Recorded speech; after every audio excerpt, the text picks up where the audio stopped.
年は春が来なければいいと誰かがぽつりと言った。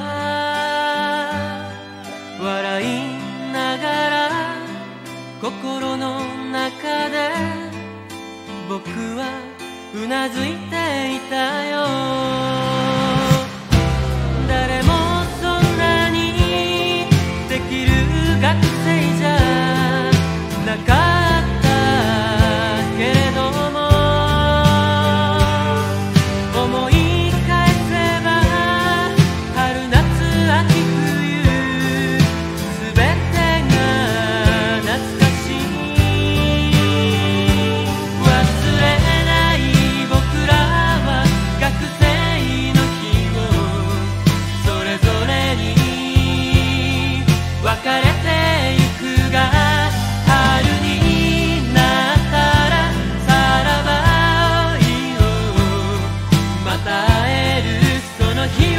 誓い。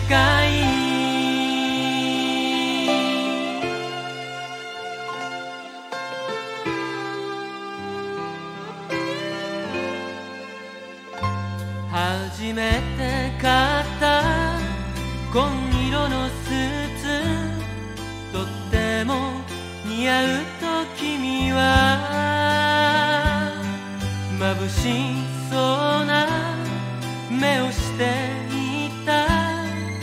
遠い街に帰る君だ。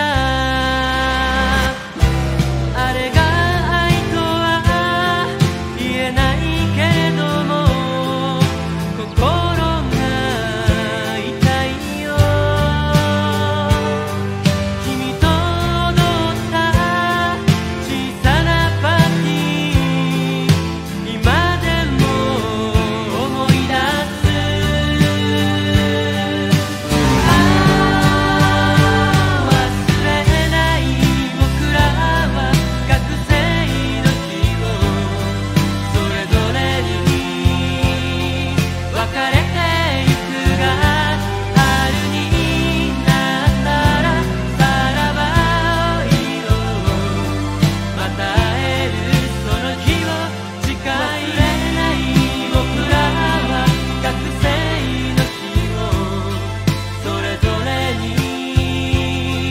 別れて